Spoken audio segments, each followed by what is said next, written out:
Thank you very much, Heather, for this wonderful presentation. So I would like now to ask you, to ask the public if you have any questions for Heather Sharkey. So we have a microphone for that.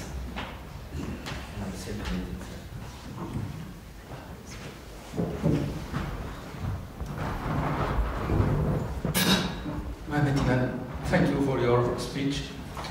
But I have some questions.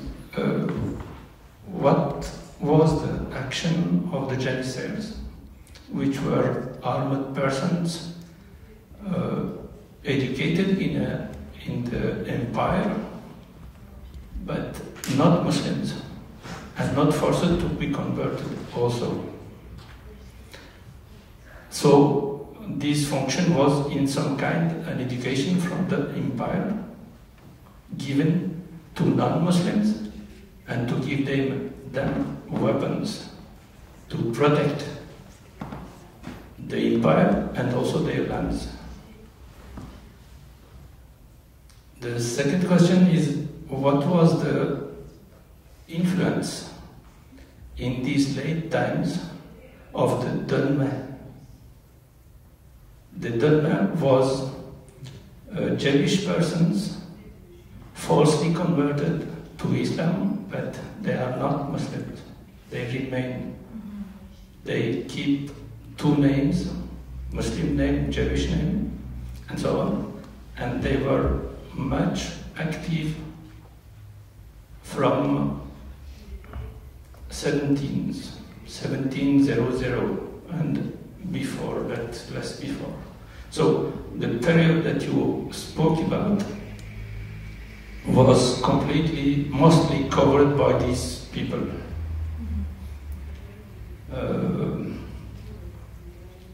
Other questions?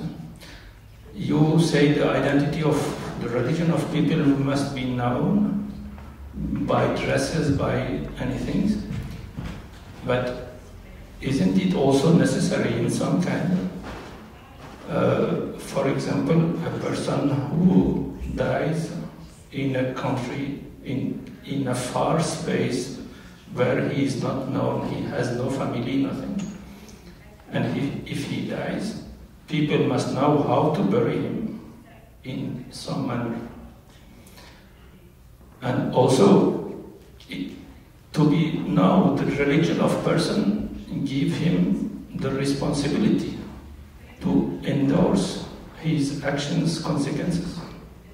And you do not have to show yourself like another religion and to make crimes in the name of other religion. So you must assume your identity fully. Another question? About the jizya. Could you have the Sharkey to answer first to the first round of questions that you had, because I think. Can I have a last one? Thank you. Give it a short one, please. Yes.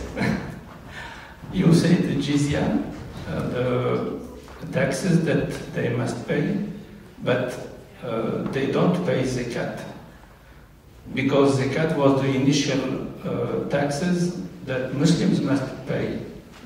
And when the question appeared to have non-Muslims, how to manage them? Forbid to say them, you don't pay taxes, only Muslim pay tax, or should they pay a tax also? Okay, that opens the difference to have different taxes, but that actually also exists. May I start to answer? Thank you. Thank you for very interesting questions. So I'll start with the jizya first. I'll go backwards. So the jizya was a tax that Christians and Jews paid directly to the Islamic State. It went directly to the central treasury and could be used at the discretion of the state. The zakat was a tax that Muslims paid to support charity and social service within the communities, to support the poor and so forth.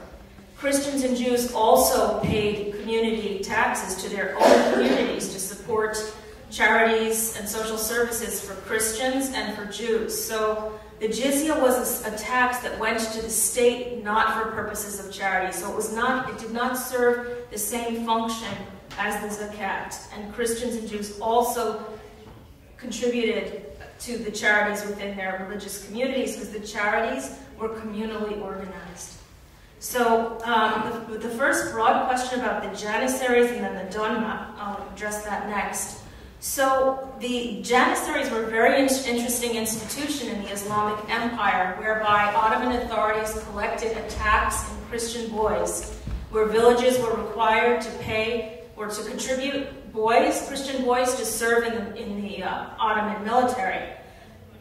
When they joined the Janissary Corps, the Ottoman authorities educated them, gave them opportunities, taught them, trained them in many different fields, and converted them to Islam. And Islam became, but the process of conversion within the Ottoman Empire before the 19th century was this long, slow process. And the same thing with somebody like Banaval Pasha. There was the expectation you join the military, you convert to Islam. Even if the process of learning how to be a Muslim, how to do the devotions, how to do the prayers and everything in the Ottoman Empire was a very slow process. And part of that has to do with the Ottoman Empire's flexibility in its understanding of Islam. And as many people converted to Islam, it recognized that the conversion, again, was going to be a gradual process. And it was this idea that allowed the Donme to exist as well. Because officially, in public, they were Muslims, and they followed practices like the fast of Ramadan, and they contributed zakat. But they also had their own private practices which they persisted in following.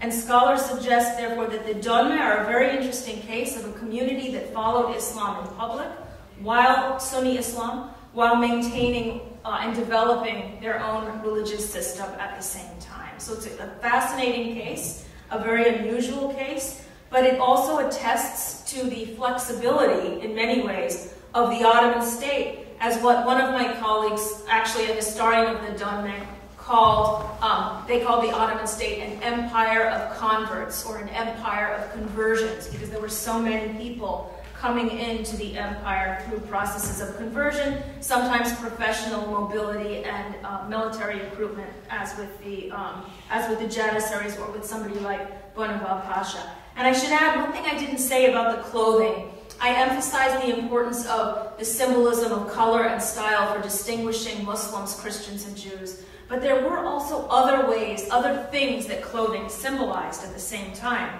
There were some rules about what only rich Muslims could wear relative to poor Muslims. There were also rules about, or practices about what profession you belonged to. If you were, for example, a soldier versus a baker, you would dress differently. And so in many ways, people were wearing clothing that symbolized multiple identities at the same time. Even among Muslims, there would have been differences by region, different styles.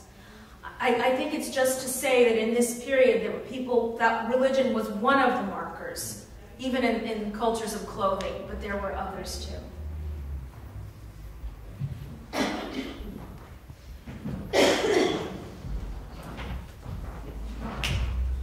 Thank you.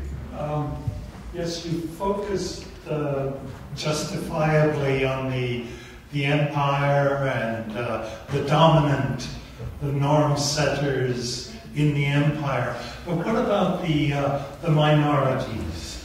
Did they have customs, markers, other rules that set them aside? Culture, food, language, education, that they strive to maintain their identities and markers, even given the fact that among the Christians there were different, there was the Eastern and Western Christians. Did they have their own separate school systems or anything like that? So interesting. Second, I have another one if you could address it, not as long, but could you say anything about the Moorish Empire in the Iberian Peninsula? Okay, that's a lot. First, actually, I'm not even sure what you mean by when you say minorities, because scholars are now pointing out that the term minorities only came into circulation in the 20th century, and especially in the aftermath of World War I, when there became a practice of identifying different, either what we would now call ethnic or religious minorities. So when you say minorities, do you mean Christians and Jews, or do you mean Kurds? Do you mean, in Morocco, Berbers? What groups are you meaning? And in fact, so actually there were no minorities before World War I. The Ottoman Empire recognized people in terms of religious communities, and there were the non-Muslims as well. So I'm not sure what you mean there. Every community had its own practices. But whether that community was a Christian sect or church, church group, or different kinds of Jews, they were not homogeneous by any means. And there were many, many forms of variety in religious life. So, actually, though, going into the question of Andalusia would be very long, but let me just say that one of the reasons why I decided to focus on the Ottoman Empire is also because Morocco and Iran, which were never part of the Ottoman Empire, even there, they had even in the modern era, had some very distinctive practices in their adaptation of this system of policies towards Muslims and Jews in Morocco, or Muslims, Christians, and Jews in Iran. So it's that the Ottoman Empire had a certain kind of consistency because of the fact that some policies were coming out of Istanbul that I think makes it possible to study. But even then, the regional implementation of policies could vary, and there were many different ways that people practiced. And there was also a very big difference between cities and countryside.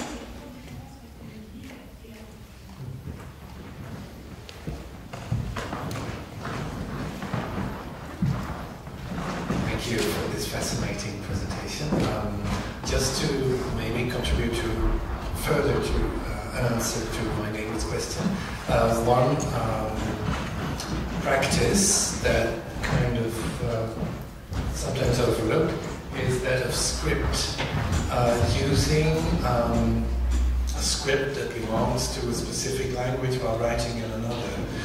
Just one example would be the Syriac script that was used, especially in the Ottoman period, in northern Syria, what is now southern Turkey, but also Lebanon and so on. Mm-hmm. The habit of writing Arabic and Syriac script. Kashmiri, exactly. Now the term Kashmiri is also used for writing Kurdish and Persian in Syriac script. But then there are these practices tested in Turkey in that period of writing Turkish in Greek letters, mm-hmm. and so on and so on. So there's a lot of speculation about why people did that, but most of the answers are given in terms of religious identity or communal identity, to say the least. So that would be one out of many manifestations. But I had another remark about the clothes, prescriptions of clothing and all that. Not in the Ottoman period, but in the earlier periods that you also refer to. It is often said in histories of non-Muslims in the Muslim environment that these edicts and these measures were often announced and repeated because they were never respected, and that there was a need to impose them time and time over and over again, because it was just a dead letter most of the time, and people did not stick to these conventions, generally speaking. Now there are, of course, sources that will give you ideas that sometimes it was, but nevertheless this is often emphasized.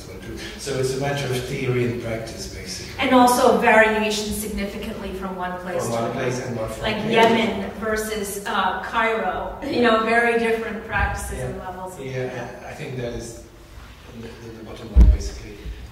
If your talk is about diversity and about variation and about a caveat against generalization and seeing how things were different from place to place and from time to time. So thank you very much for that. Thank you.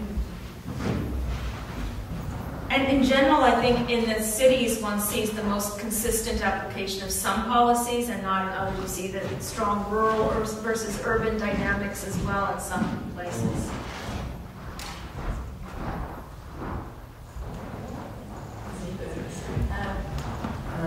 Good evening. I just have a more general question, and just would like to know why, in our actuality, we have the feeling that it's more complicated and conflict in some countries in the Middle East. Like you say, it's kind of difficult to know which country we put in the Middle East map. But for example, we all has kind of the feeling that in the Emirates Arab Uni, it's kind of okay and everything seems easy to live together and with all the religions. But if we look at other countries in the Middle East, it seems to be more complicated to be together. So I don't know if you have an explanation to know why it's more complicated in some countries than others. And when you think about it, well, I mean, so, you know, some of it has to do with the 20th century politics of different groups having power or not. So even early 21st century in Iraq, most obviously were sectarian differences among Muslims so important 25 years ago? Most observers will say no, but now because of the political political landscape following the U.S. invasion of 2003, there's actually a sharpening of sectarianism, where being Sunni or being Shia didn't matter as much before. Now it sort of affects the political alignments more, and so you see a kind of a flare-up at this moment where it matters more than it did in the past. So I would say it's very, it is very variable from one place to another. But it's funny because you don't hear as much about Oman as a land of political conflict, or some other areas where there's not the competition over resources. But so, are you thinking of which places are you thinking of?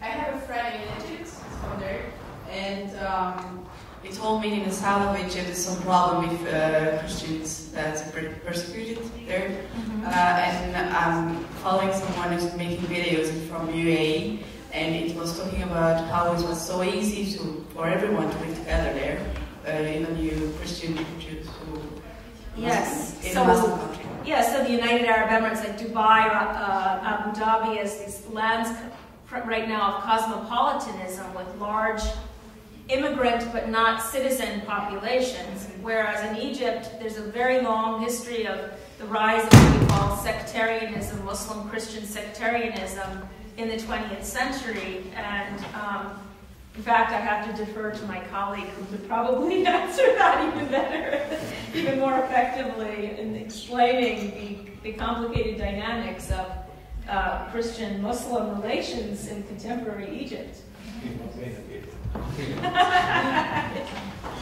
I think it's difficult to summarize that conflict, but that's true that in southern Egypt today it's very hard, especially in Middle Egypt. But I think that in the United Emirates you probably idealize a little bit the situation of workers working in construction, for example, who have no rights, and sometimes they don't have their passport and they cannot travel freely. So also another thing I would point out to add to that is that in the United Arab Emirates, most of the population, the overwhelming majority of the population, does not have citizenship. And the situations that I'm describing here are places where the Christians and Jews were locals. They were from there. They were not foreigners. These were their countries. And so it's a different dynamic when you're dealing with citizen populations that have expectations, they can make demands, and there are tensions about the division of resources, and also the fact, competition over scarce resources. So that's what makes something like Dubai very different from Upper Egypt right now. Hello, thank you for your presentation. So the focus was on the Christian, Jews and Muslims communities, and I was wondering, what about the notion of Ummah?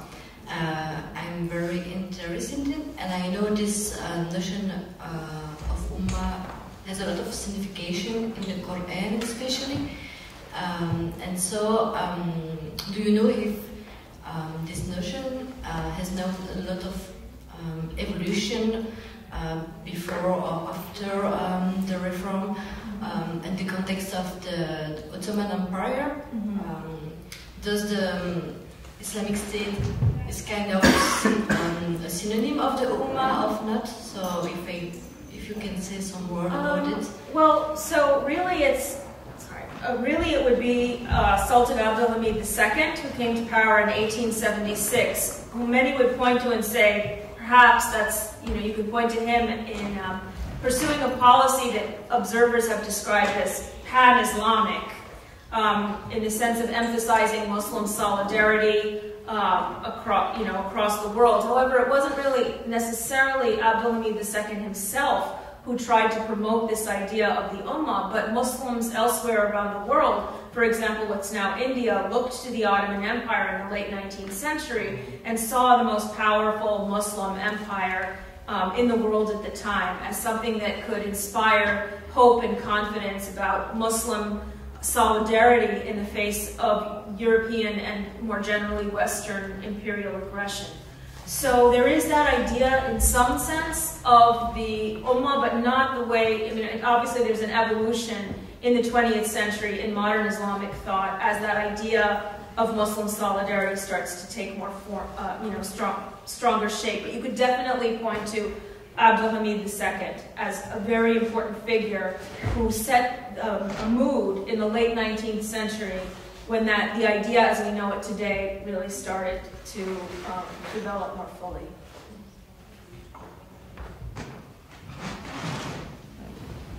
Good evening. Thank you very much for your presentation. I have a very short question about millet and the communities, how they were organized around millets. Could you give us your opinion or your perception of this question? Knowing that scholars don't necessarily agree on the importance or the role of such personal laws organization. Thank you. So observers of the Ottoman Empire often describe what they call a millet system, suggesting that the Ottoman state gave a lot of autonomy to Christians and Jews, giving them autonomy over legal and social affairs within the religious communities. And so many observers say this was the Ottoman way of organizing the religious communities. In fact, there's, as you say, a lot of debate about how coherent that policy was. And who actually, going back to one of the earlier questions, how much solidarity there was among Jews, for example, or among Christians in the empire, considering the fact that there were many different churches and communities. And so some say, well, in the 19th century, the Ottoman state started to recognize more Christian communities, for example, as millets, recognizing different Catholic communities and then other different groups. And so there's real uncertainty about how significant that was as an organizing principle for the Ottoman state, and then also the extent to which that policy, the Ottoman policy of dealing with religious communities, transitioned after World War I in policies of nation states towards minorities. So the question of the relationship between religious communities to minorities after World War I, that's also something that observers debate. But even in the question of things like tax collection, how much did the individual communities do, or controlling controlling members of the community within. It's a huge debate about the extent to which it was really a coherent system. When you think about the system of the millets, what is the issue that you find most interesting? Because it sounds as though you have an opinion on this debate. Well, I think it was more kind of a general question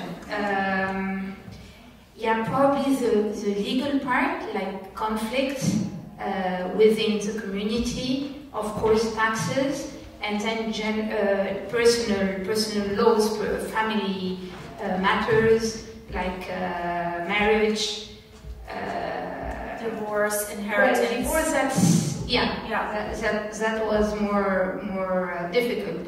But that kind of things, communitarian matters. Yeah, it's one of the big questions about how coherent that system also was. And also, I would add, one of the big debates is about the extent to which Muslims formed a single community. The Ottoman state believed in theory that Muslims, and this goes back to your question about the Ummah, by the way, earlier question.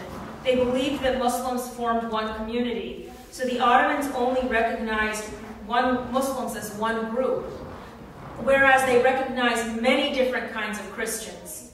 And one implication of that policy was that the Ottoman state did not recognize Shia communities as different officially. In practice, they did.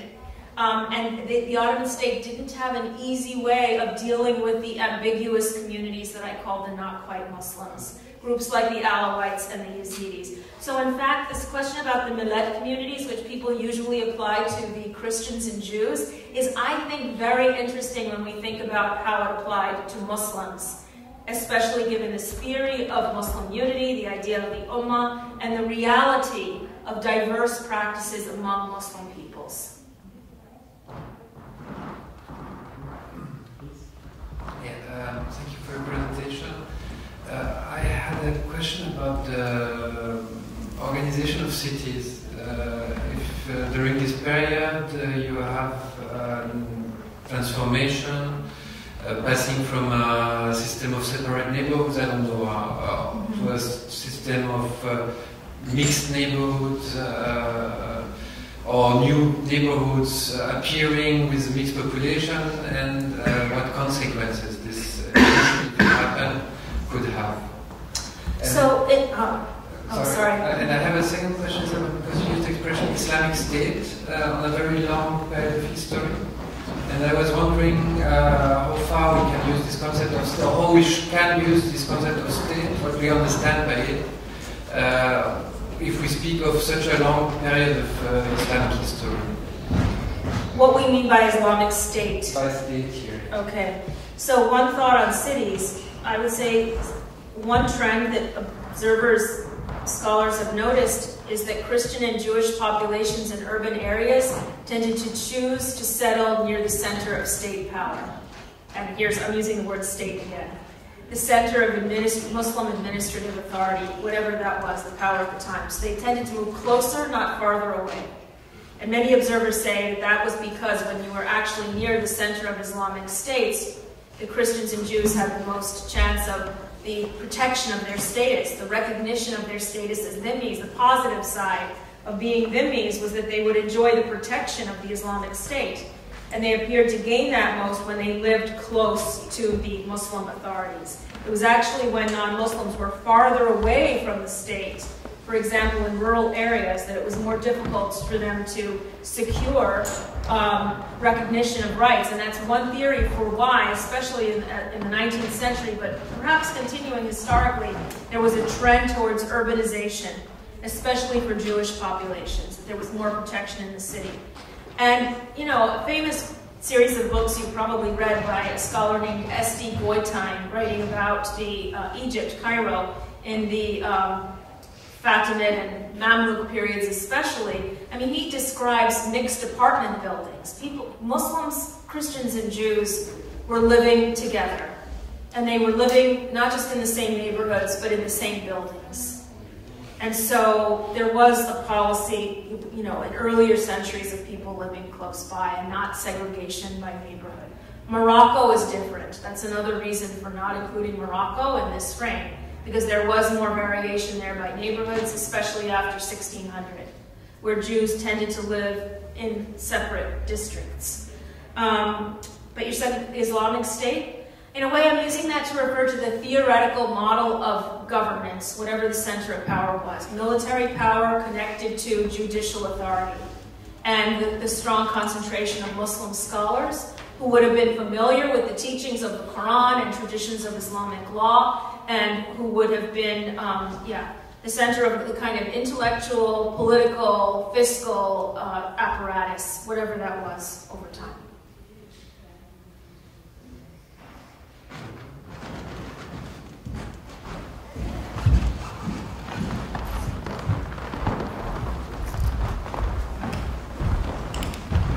Good evening, thanks for the presentation. Just a small question. You already mentioned that for the Ottoman Empire that they only considered the Islamic community as being one. What about like social minorities, so to say, and specifically could you touch a word upon the Kurdish minority within the Ottoman Empire in that era? Thank you.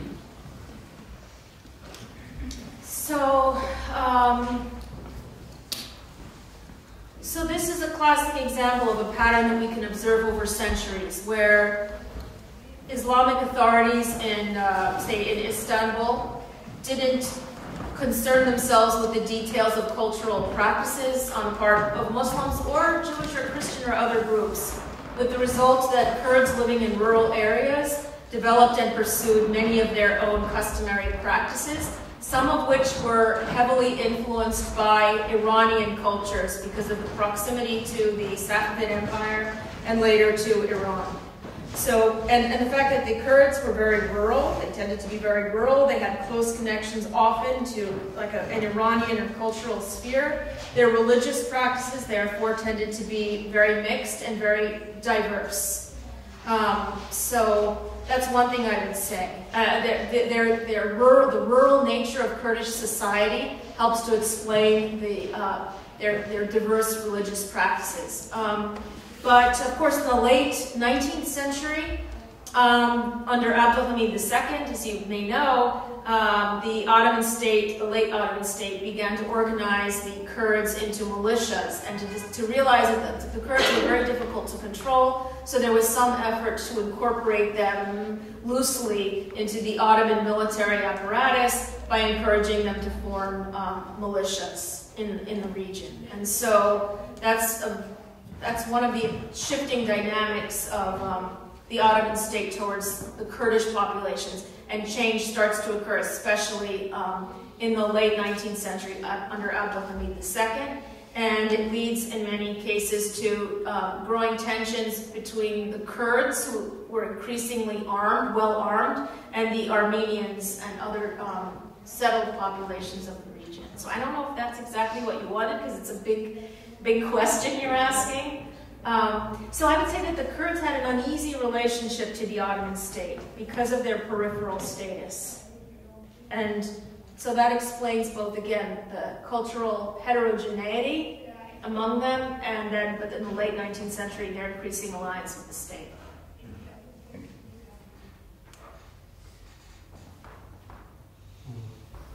May I? May I? Yes. Heather, so you said that the policies of civil emancipation during the Tanzimat had mixed effects, contrasted effects, positive, negative. Then, if I'm not wrong, you said that secular politics did not bring that good. And so, can you elaborate on that a little bit? And also, my question that would be related to that would be then the role of nationalism, the rise of nationalism on the European model in the region. Which kind of effect did it have on communities and, well, minorities? You said that it's anachronical, or I mean, on communities, Christian, Jewish communities. The nationalism, Turkish nationalism, of course, but also every nationalism in the region. I mean, to be a Turk is implicitly to be a Muslim. You cannot be a Turk and a Christian. In this, Greek is Christian. Is it? Yeah. So ethnicity, nationality, religion. even language maybe also, that this rise of nationalism inspired by Europe in the region, if you compare it to the Ottoman multinational, plurinational empire with these differentiated statuses, of course, dhimmi, but all that. Those are big questions, so I'll try to do a little bit of justice to them. But one of them is that while many observers say that Greek nationalism was the first significant nationalist movement to emerge in the region, and that nationalist movements took hold, especially among Christian populations, large Christian populations, the Greeks, the Armenians, and elsewhere in the Balkans. By the late 19th century, nationalism started to take root among Muslims as well. And that was one of the things that Abdulhamid II worried about. So again, returning to this question about the Ummah. On the one hand, somebody like Abdulhamid II was trying to promote a vision of Muslim unity across the empire. That was a tactic to try to keep the empire together, because in fact, already by the 1870s, you're starting to see the origins of Arab, what we would now call Arab nationalism and Turkish nationalism, as you said. And while Turkish nationalism in practice ended up becoming generally a Muslim Turkish nationalism, Arab nationalism, as you know, was more inclusive of non-Muslims and had a very significant Christian and also Jewish representation in the movement. But even so, those ideas of nationalism, first among Turks and Arabs, later among Kurds at the close of the 19th century started, that ends up challenging the idea of Muslim unity, which was one of the notions that had anchored the Ottoman Empire throughout its history, but especially in the late 19th century. So that's one of the complications of the story. And then your earlier question was about secular politics. But what was there was a first part to your question too. Well, secularism is considered in the European history as emancipatory. That equal status, your religion is private. I mean, equality between all citizens. But it seems that kind of secularism in the region had maybe, but because maybe linked to nationalism, in fact. Yeah, linked to nationalism, that this provoked maybe backward effects. I think it's also the case that, and Sabah Mahmoud wrote a lot about this as well, that in many ways the rise of secular politics made religion less visible. And in the 20th century, states would pretend, or, I don't know, maybe pretend is the wrong word, but they would use a language of religious equality to say, oh no, everybody is equal, we're all citizens, even while systems of privilege continue to persist. In the Middle East, what persisted were Islamic laws, and Islamic laws still, in some respects, assign non-Muslims subordinate positions. So Islamic family laws did not change. And that did not, that in its policies, those Islamic family laws favored Muslims, for example, in marriage and inheritance right, over non-Muslims. So, in fact, legal systems of inequality persisted. So the secularist rhetoric of equal citizenship, observers say, ended up hiding older systems of privilege that persisted. We may be able to apply that as well to countries in Europe that declare secular policies as well. Systems of privilege that persist. So secularist rhetoric in some ways made it more difficult to see how religion was in fact remaining important in allocating rights and opportunities to different groups. And that's why secular politics in practice may have been more exclusive and may have, in the end, led to a sharpening of religious sectarianism. Thank you. Thank you. One last question. I see you are from Pennsylvania, and you spoke about 9/11. And I know the last plane crashed to the ground in Pennsylvania. So my question is, what is the influence, what is the action made by Muslims in these attacks? What is the influence and the actions made by Israeli? What is the influence of Netanyahu personally, Dick Cheney, Donald Rumsfeld, and Paul Wolfowitz? Thank you. Well, to that I would simply say something that I argued in my book, which is that Islam never helped or hurt anybody, but Muslims can, like all people, can sometimes help or hurt anybody. So there's a difference between Islam and Muslims. And the actions of individuals, maybe they claim to belong to different groups, but they do not represent entire communities. And we need to take people's actions individually and assess them as such, and not as representative of entire groups. That's for Muslims, for Netanyahu, Israel. That, I think, is beyond the scope of this presentation. Thanks. And I have a small question for you, just to finish maybe the last one. I'm sorry if it's so long. It's about the so-called cosmopolitan era at the end of the period that you are studying, Alexandria, Beirut, Jerusalem, etc. Having quite diverse communities living together.